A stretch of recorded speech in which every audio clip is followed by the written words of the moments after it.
turn on your notification bell. You will still get those information you are looking for. Thank you. U.S. lawmakers pressure Biden to resign helicopter sale to Nigeria over human rights violation. Now, a pair of lawmakers have called on the United States to rescind a nearly $1 billion helicopter sale to Nigeria, saying that allegations of a forced abortion program have renewed concerns on human rights. Congress had delayed sales of the helicopters over concerns about the Nigerian Army's commitment to protect civilians as it battles a jihadist uprising in the Northwest, as well as the bloody repression of protests against police violence in 2020. But President Joe Biden's administration approved the sale of the 12 Viper attack helicopters last year, saying the equipment would promote security in Africa's most populous country, Nigeria. Now, the representatives, Chris Smith, a Republican active on human rights and strong opponent of abortion, and Sarah Jacobs, who is a Democrat, formerly worked for the State Department, said that Nigeria's armed forces had a consistent record of abuses and that past aid had done little to boost security. Therefore, they believe continuing to move forward with the nearly $1 billion arms sale would be highly inappropriate, and they urged the administration to rescind it.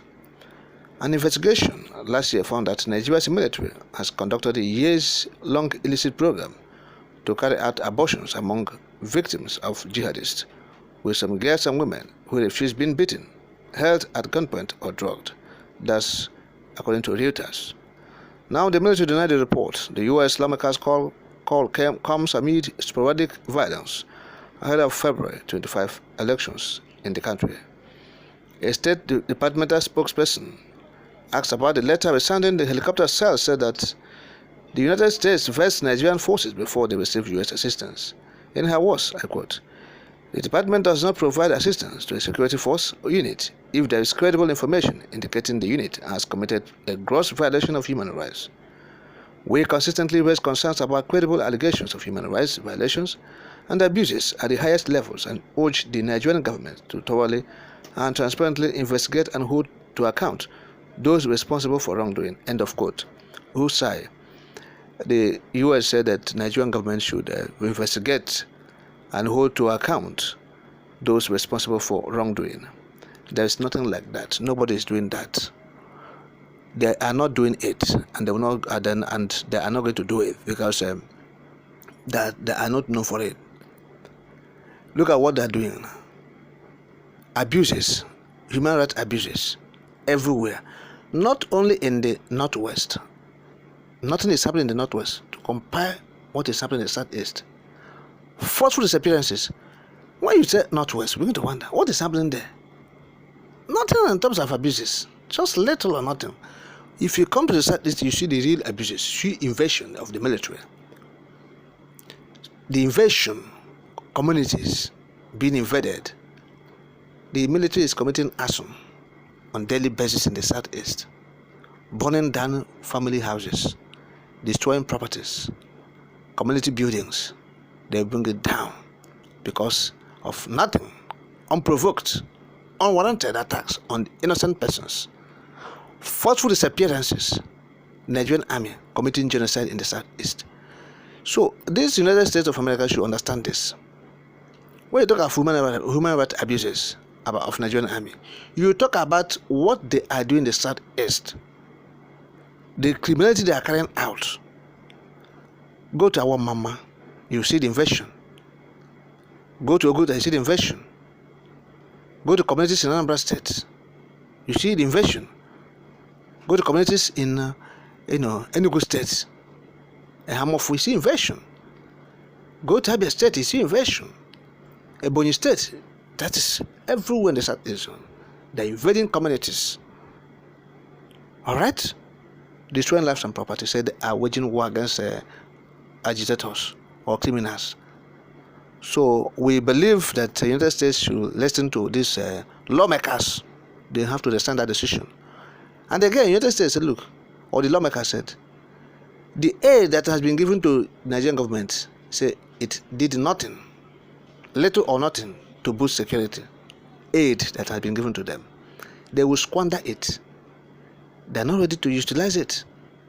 for the benefit of the masses or Nigerians, they are there to squander it. Even the one they are prepared by themselves for arms, they will squander it.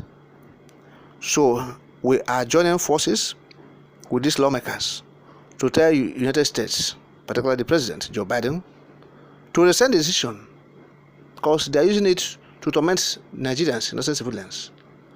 Until Nigeria has, a capable president that will be able to handle this equipment, that is when we can believe it is right to allow these equipments to be in the hands of those people who can be trusted.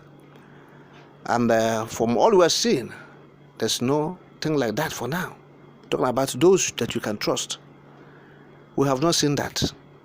We have not seen a clue of a president that we can trust for the United States to send the arms to fight the insurgents, the criminals, the bandits.